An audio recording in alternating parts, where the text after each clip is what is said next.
आइए परमेश्वर के लोगों, अब ये शाम मेरे और आपके जीवन में आई है और उसको देखने के लिए आज परमेश्वर के वचन से जो पाठ है वो है दूसरे राजा की पुस्तक और उसका 4 अध्याय।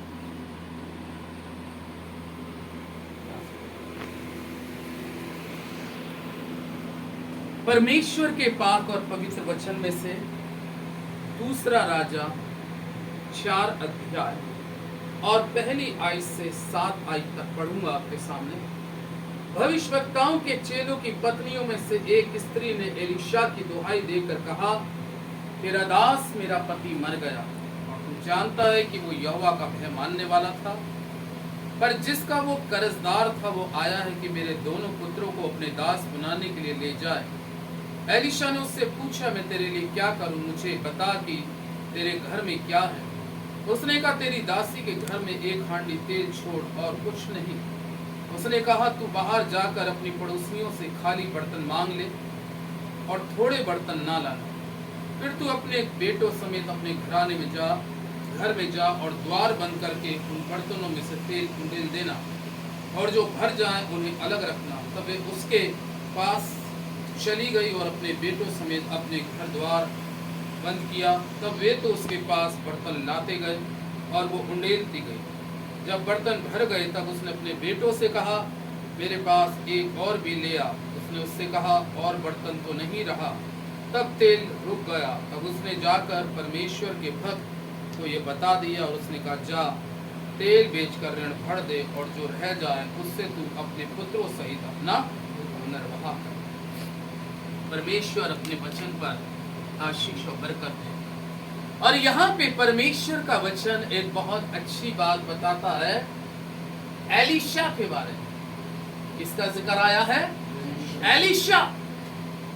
एलीशा के साथ में एक परमेश्वर का एक कह सकते हैं कि एक दास साथ साथ चलता था। जहां जहां एलीशा जाता है वहां वो उसके साथ जाता था। यानी कि मैं आपको बताऊं, पूरी खिदमत वो एलीशा के साथ खुदा के लिए अर्पण होकर एलीशा के साथ साथ जहां जहां एलीशा जाता है उस जगह पर ये साथ साथ चलता। लेकिन एक दुर्भाग्य की बात उसके जीवन में क्या आती है कि उसकी क्या हो जाती है? मृत्यु हो जाती है। क्या हो गई उसकी? मृत्यु। ये दुर्भाग्य की बात है कि उसकी मृत्यु हुई। और उससे ज्यादा और परेशानी की बात उसके जीवन की ये आके खड़ी हो गई। कलाम कहता है कि वो बहुत लोगों का क्या था? कर्जदार था। कर्जा। आज के समय में अगर किसी के ऊपर में बहुत ज्यादा लिमिट से ज्यादा कर्जा हो जाता है तो इंसान बहुत सी प्रॉब्लम में आ जाता है। किसी को हार्ट अटैक हो जाता है, किसी को ब्लड प्रेशर बढ़ जाता है, किसी को कुछ हो जाता है, किसी की डायबिटीज। इसी तरीके से ये व्यक्ति भी परमेश्वर का कलाम कहता है कि इसका कर्जे का भार इसके ऊपर में क्या होते जा रहा है? बढ़ता जा रहा है, बढ़ता जा रहा है। और इसी अवस्था में वचन क्या कह रहा है? इसकी क्या हो गई? मृत्यु हो गई। मृत्यु के पश्चाताप उसके जीवन में एक बहुत बड़ी, उसकी पत्नी के जीवन में एक बहुत बड़ी एक परेशानी का क्या आ गया? सबक आ गया। और कलाम कहता है कि वो परेशानी का एक सबक क्या आ गया कि परमेश्वर का कलाम कहता है कि उसके 2 क्या हैं? बेटे। और परमेश्वर का वचन में लिखा है कि अब ये स्त्री क्या करे? बाइबल में लिखा है कि उसके पास में जो कर्जदार है वो आकर उससे कर्जा मांगते हैं कि कर्जा चुका। कौन उसका इतना भारी कर्जा चुका सकता है? कौन उसकी ऐसी कंडीशन में मदद कर सकती है? सोचने लगी, विचार करने लगी, आखिर मैं कहां जाऊं, किसके पास जाऊं, कौन मेरे दुख को समझेगा, कौन मेरी परेशानी को समझ सकेगा। और बाइबल में लिखा है एक समय तो ऐसा आया कि परमेश्वर का जीवित और पवित्र कलाम कहता है कि उन कर्जदारों ने, जिन्होंने उसको आदमी को कर्जा दिया था, परमेश्वर का वचन में लिखा है कि उसने इस स्त्री से इस प्रकार से कहा, यदि तू अपना कर्जा नहीं चुकाएगी तो हम तेरे दोनों बेटों को क्या ले जाएंगे, बंदी बना लेंगे और एक से दास के रूप में, यानी कि एक नौकर के रूप में उनसे अपने घर का काम कराएंगे। बाइबल में लिखा है जब ये बात उस स्त्री के कानों में पड़ी, उसका हृदय फट गया, उसका हृदय टूट गया और वो मनी मन बहुत व्याकुल होने लगी, बहुत परेशान होने लगी। मैं क्या करूं, एक तो मेरी जान के ऊपर में इतना बड़ा भारी कर्जा, ऊपर से मेरे 2 छोटे बच्चे और कर्जदार आकर मुझे बार बार परेशान कर रहे हैं, आखिर मैं क्या करूं। सोचने लगी, विचार करने लगी। खुदा के लोगों, तब उसके मन के अंदर में एक बात उत्पन्न हुई, क्यों ना मैं परमेश्वर के दास एलीशा के पास जाऊं। आमीन। सबसे बड़ी एक चीज बताऊं मैं आपको, जीवन के अंदर में कैसी संकट में क्यों ना हो, कैसी परेशानी में क्यों ना हो, कितना ही बड़ा दुख क्यों ना हो, लेकिन जो परमेश्वर के चुने हुए और उसके अभिषिक्त दास होते हैं, जब हम उनके पास बड़ी आशा और उम्मीद के साथ जाते हैं तो यकीनन जाने कि वो खुदा से बहुत दुहाई देते हैं। और बाइबल में लिखा है क्योंकि एक सही परमेश्वर का दास, एक सही परमेश्वर की दासी किसी के दुख को महसूस कर सकती है या महसूस कर सकता है। और बाइबल में इस प्रकार से लिखा है कि वो एलीशा के पास में गई और बाइबल में लिखा है कि उसने विलाप के साथ, दुख के साथ, पीड़ा के साथ, आंसुओं के साथ अपनी सारी बातों को एलीशा के सामने प्रकट करना शुरू किया। उसने अपने मन की बातों को उसके आगे कहना शुरू किया, जैसे दाऊद भजन संहिता में कहता है कि मैं अपने मन की बातें खोल खोल कर किससे कहता हूं, यहोवा से कहता हूं। परमेश्वर के लोगों, मैं और आप अपने मन की बात चाहे किसी सांसारिक व्यक्ति से कभी ना कहें, लेकिन कहें तो मैं आपको बताऊं, एक परमेश्वर के चुने हुए एक अभिषेक दास से कहें, क्योंकि उसको आपके लिए बोझ होगा। आमीन। उसको आपका दर्द का एहसास होगा, उसको आपकी जीवन में जो परेशानी है उसकी फीलिंग वो कर सकता है, क्योंकि वो जानता है ये इस समय परेशान है। तब बाइबल में लिखा है कि जब वो एलीशा के पास में जा रही है, क्योंकि कलाम में लिखा अपने मन की बातों को हमें कहना बहुत जरूरी है। एक दूसरे से अपने मन की बातों को कहना बहुत जरूरी है, और खास तौर से स्पेशल, क्योंकि खुदा का कलाम भी एक जगह तीमुथियुस में कहता है कि परमेश्वर के दास 2 गुने आदर के योग्य समझे जाएं। इसलिए उसने अपने मन की बात को जाकर एलीशा के सामने रखा। एलीशा उससे पूछने लगा, मैं तेरे लिए क्या करूं।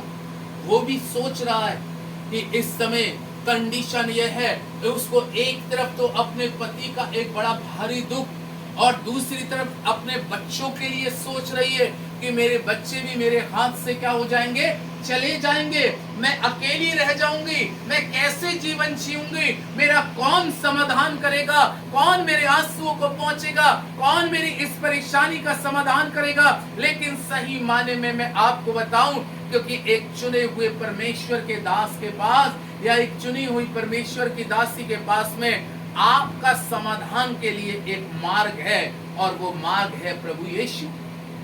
वो मार्ग है खुदा की आप अपने मन की बात उससे कह सकते हैं। जब एलीशा ने उससे पूछा, मैं तेरे लिए क्या करूं, उसने कहा तेरे पास क्या है, तेरे पास क्या है। क्या बोली वो, कि तेरी दासी के पास 1 हांडी तेल छोड़ और कुछ नहीं है। याद रखिएगा, बहुत से मौजे अगर हम बात करें तो यीशु मसीह ने उसी में करे हैं। आमीन। जैसे एक एग्जाम्पल आपको दूं कि यूहन्ना की इंजील में लिखा है कि जब गलील के काना में क्या हो गया था, दाखरस घट गया था, खत्म नहीं हुआ था। क्या हुआ था, घट गया था। उसी घटे हुए दाखरस में हो सकता है हमारे जीवन में कभी कुछ घटी हो जाए। वहां पर भी उसकी मां ने यीशु से ये बात कही थी, जैसे यहाँ पर ये विधवा जाकर वो एलिशा से कह रही है, और वहां पर उसकी मां ने कहा था, क्या तुझे मालूम नहीं दाखरस घट गया है या नहीं? तो उस दाखरस में ही यीशु ने क्या कर दिया था? मौजा करा था। आमीन। एक और उदाहरण अगर दूं तो मरकुस की इंजील का है 8 अध्याय का, कि यीशु मसीह ने 7 रोटियों में, क्या 7 रोटी और थोड़ी सी मछलियों में मौजा करा। कितने हजार? 4000। हालेलुया। तो मौजे के लिए कुछ ना कुछ हमारे पास में होना बहुत जरूरी है। अगर हम चाहते हैं कि हमारे पास में कुछ मौजा हो तो सबसे पहली चीज है कुछ होना बहुत जरूरी है। इस चैप्टर में मेन दर्शाया जा रहा है। मैंने इसलिए 2 एग्जाम्पल इसलिए दिए। अगर हम सारपत नगर की विधवा को देखें तो उसके मटके में वो क्या कह रही थी? मुट्ठी भर मैदा है और कुप्पी में थोड़ा सा मौजा। वहां पर भी हुआ। हालेलुया। कलाम में लिखा है, ना तो उसके मटके का आटा समाप्त हुआ, ना कुप्पी का तेल घटा बढ़ गया। इसी प्रकार से जब वो एलिशा से दुहाई दे देकर उससे विनती कर रही है, एलिशा मैं क्या करूं? उसने कहा, तेरे पास क्या है? हालेलुया। तेरे पास क्या? आज हमें और आपको अपने जीवन की ब्लेसिंग को अगर बढ़ाना है, अपने जीवन की आशीष में उन्नति को देखना है, तो हमारे पास में कुछ होना बहुत जरूरी है। आमीन। होना बहुत जरूरी है, और होने के साथ में उसमें आज्ञा का पालन करना भी बहुत जरूरी है। एलिशा ने उससे कहा, जा, जो तेरे पास में हांडी है, अब तू जा अपने बच्चों के साथ। और कलाम में लिखा, उसने कहा, एक काम करियो, तू बहुत भारी कर्जे में डूबी है, लेकिन अब तू एक काम कर, जा अपने पड़ोसियों से खाली बर्तन ले आ। कैसे बर्तन? खाली बर्तन। परमेश्वर के लोगों, इस खाली बर्तन का भी एक बहुत बड़ा राज है। वो खाली बर्तन, अगर हम इस समय इस बात को देख रहे तो ऐसा लग रहा होगा कि बड़े तांबे के खाली बर्तन या बड़े भगोने, नहीं। ये बात तो वो क्लियर हो रही है, लेकिन सबसे बड़ी चीज है कि हमें और आपको भी अपने जीवन को खाली करना बहुत जरूरी है। अपने जीवन को खाली करना बहुत जरूरी है। तभी तो उसने कैसे बर्तन मंगाए? खाली बर्तन मंगाए। अगर आज हम अपने जीवन को खाली करेंगे तभी तो खुदा भरेगा। आमीन। परमेश्वर का रूह कहां उतरता है? परमेश्वर का आत्मा कहां उतरता है? परमेश्वर का आत्मा, कलाम में उत्पत्ति की पुस्तक में लिखा है, परमेश्वर का आत्मा जल के ऊपर मंडलाता। काय पे? जल के ऊपर। और जल किस चीज को दर्शाता है? पवित्रता को। जल किस चीज को दर्शाता है? परमेश्वर के लोगों, ओ प्रभु के लोगों, जब हम जल के अंदर में बपतिस्मा लेते हैं तो हमारा एक नया क्या होता है? जन्म। अब अगर हम चाहते हैं कि वो आत्मा हमारे अंदर मंडलाए या हमारे ऊपर मंडलाए, तो हमें खाली होना बहुत जरूरी है।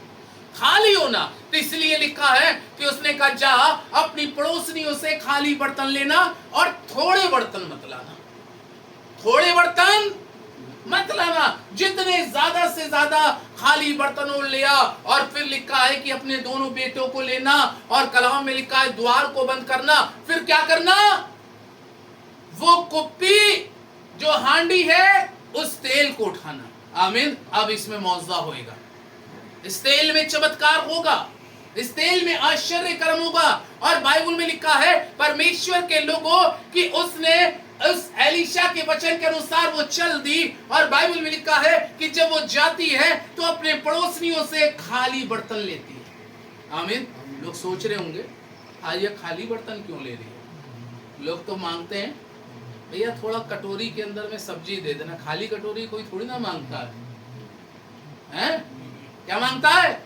कटोरी में थोड़ा सा कीमा लियाना, कोरमा लियाना, थोड़ा सा दे देना। खाली कोई नहीं कहता खाली कटोरी लाओ। लेकिन खुदा के लोगों, खुदा मेरा और आपका जीवन खाली चाहता है। पहले परमेश्वर मुझे खाली मांगना चाहता है। परमेश्वर आपको खाली देखना चाहता है। जब आप अंदर से खाली होंगे तब यकीनन जाने वो प्रेजेंस आपके अंदर आएगी, वो पवित्र आत्मा की टचिंग आपके अंदर आएगी, वो होली स्पिरिट के सामर्थ्य से आप ब्लेस किए जाएंगे। और बाइबल इस प्रकार से कहती है कि उसने नबी की कहने के मुताबिक वचन में लिखा है, उसने खाली बर्तन ले लिए और ढेर सारे बर्तन लेकर उसने अपने घर के अंदर में सारे खाली बर्तन सजा दिए। और उसको परमेश्वर के दास एलीशा की बात स्मरण आती है कि एलीशा क्या कह रहा था। एलीशा ने क्या कहा था, हांडी उठाना, हांडी उठाना और उस तेल को इन खाली बर्तनों के अंदर में क्या कर देना, उंडेलना शुरू कर देना। आमीन। खाली बर्तनों में उंडेलना शुरू कर देना। और परमेश्वर के लोगों, परमेश्वर का जीवित और पवित्र और सामर्थी कलाम क्या बताता है कि उसने जब अपने बेटों से कहना शुरू किया, कलाम में लिखा है कि उसके बच्चे उसके पास में बार बार एक के बाद एक बर्तन ला रहे हैं। और कलाम में लिखा है कि जब उसने हांडी को उंडेलना शुरू किया तो तेल लगातार बहना क्या हो गया, शुरू हो गया। ये वो तेल है जो भजन संहिता के अंदर में लिखा, जो हारून के सिर पे डाला गया और उसके कपड़ों से दाढ़ी से बहता हुआ निकल गया। हालेलुया। ये वो तेल है, ये पवित्र आत्मा की ब्लेसिंग है, ये परमेश्वर की आशीष है। खुदावंत के लोगों, वो अपने बच्चे बार बार उसके पास में लेके आ रहे हैं और बार बार वो बर्तन को भरती जा रही है, भरती जा रही है, तेल नहीं रुक रहा। इसलिए कलाम में लिखा है प्रभु के लोगों, व्यवस्था 28 में, यहोवा तेरे लिए 12 पद में आकाश के रूपी उत्तम भंडार को खोल कर तेरी भूमि पर समय पर बरसाएगा। वो समय उसके जीवन में आ गया था कि उसके घर के अंदर में आशीष आए, उसके जीवन के अंदर में आशीष आए। और बाइबल में लिखा है वो लगातार वो तेल बह रहा है। तेल पवित्र आत्मा को दर्शाया जाता है। और पुरानी व्यवस्था के मुताबिक अगर हम बात करें तो बाइबल में लिखा है कि कूट के निकाला गया जैतून का तेल उस समय भी दीपक क्या हो रहा था, जल रहा था। ये तेल जो है परमेश्वर के लोगों, आज मैं आपको इस वचन के द्वारा बताना चाहता हूँ खुदावंत के लोगों, हम और आप जलना तो चाहते हैं, मैं और आप जलना चाहते थे, लेकिन आपको एक तेल की खासियत क्या होती है, किसी भी तेल को निकाला जाए क्या किया जाता है, कूटा जाता है, काय में चला जाता है, कोलू में चला जाता है। अगर आप चाहते हैं कि आप जलें तो जलने से पहले आप अपने जीवन में ये डाल लें कि किसी भी चीज के तेल को आप निकालोगे उसको कूटा जाए, पूरी तरीके से निचोड़ लिया जाता है, कोलू में चलता है। और जब कोलू में चलता है तो मालूम है क्या होता है, उसकी जो एक खाल जो होती है, क्या बोलते हैं उसको, है खल जो होती है वो एक साइड होती जाती है और तेल एक साइड होता है। यानी कि वो खल जो है, जो व्यर्थ चीज है, वो हमारे जीवन से जब प्रभु के लोगों, परमेश्वर के लोग जब तक उठते नहीं है, परेशानी नहीं उठाते, दुख नहीं उठाते, एक कोलू के समान बैल उसमें कोलू में नहीं जाते, तब तक प्रभु के लोगों आपका जीवन चल नहीं सकता। चलने के लिए पीड़ाओं को उठाना, कष्टों को उठाना, दुखों को उठाना और उन सब में भी खुश रहना। आमीन। उन सब में भी खुश रहना, तब आप एक दिन निश्चित है चलते हुए दिखाई देंगे। और आप जब भरे हुए होंगे, आपकी हांडी भरी होगी, तो आप बहुत से खाली लोगों को भर देंगे। बहुत से खाली लोगों को आप हाथ रखेंगे, उनके लिए दुआएं करेंगे, वो खाली जीवन भर जाएंगे। जैसे ऐसे हांडी के तेल से हो रहा है कि खाली जीवन क्या होते जा रहे हैं, भरते जा रहे। एक समय परमेश्वर का कलाम कहता है कि उसके सारे बर्तन भर गए लेकिन तेल अब भी नहीं रुका। यानी कि खुदा की ये ब्लेसिंग देखिए, ये परमेश्वर की आशीष देखिए। और परमेश्वर की आशीष छोटी नहीं है। कलाम में लिखा है कि उसने अपने बच्चों से पूछा, बेटा और बर्तन लेके आओ। बाइबल में लिखा है कि उसके बेटे कहने लगे, माँ अब बर्तन नहीं रहे। तब कलाम में लिखा है तेल रुक गया, ओ प्रभु के लोगों, तब वो स्त्री ने देखा, ओ सारी तरफ तेल ही तेल के बर्तन भरे हुए, सोचने लगी क्या करूं। लेकिन यहाँ इसने एक बहुत बड़ी अक्लमंदी का काम किया। इसको स्मरण आया मैं किसके पास गई थी? एलीशा के पास। कभी कभी आशीष हम लोग बटोर तो लेते हैं, लेकिन जब शेयर करने वाली बात होती है तो नबी को क्या हो जाते हैं? भूल जाते हैं। लेकिन यहाँ पर इसने अक्लमंदी का काम क्या किया? इसने अभी कुछ छुआ नहीं, इसमें से कोई भी किस्म का डिस्ट्रीब्यूट नहीं किया, किसी प्रकार का इसने लेन देन किया, सीधे एलीशा के पास जा रही है। आमीन। किसके पास गई? एलीशा के पास। और एलीशा को जाकर बता दिया कि जो तूने कहा था मैंने वैसे ही किया, और तेरे कहने के मुताबिक खुदा की आशीष मेरे घर में आज इतनी भर गई है कि बर्तन रखने के लिए जगह नहीं है। आमीन। अब मैं क्या करूं? उसने कहा जा तेल बेचकर, क्या करके? तेल बेचकर अपना कर्जा क्या कर दे? चुका दे। तेल बेचकर अपना कर्जा चुका दे, और जो बचे उससे तू अपने परिवार का, अपने बच्चों का क्या करना? पालन पोषण करना, निर्वाह करना। यह है खुदा के लोगों, यकीन जाने खुदा हमारा कर्जा ही नहीं चुकाता, बल्कि कर्जा चुकाने के साथ साथ वो हमारे जीवन की परवरिश का भी ध्यान करता है, हमारे बच्चों की परवरिश का ध्यान करता है। उसने कहा इतना तेरे को आ गया है कि तू अपने बच्चों का भी पालन पोषण कर सकती है। शर्त है, जो खुदा कह रहा है, खुदा का नबी कह रहा है, अगर उसकी बात का यकीन करेंगे तो हमारे लिए भी वो मौजज़ा हो सकता है। जो उस विधवा के लिए हुआ वो आज हमारे लिए भी हो सकता है। खुदा अपने वचन पर आशीष दे। आमीन।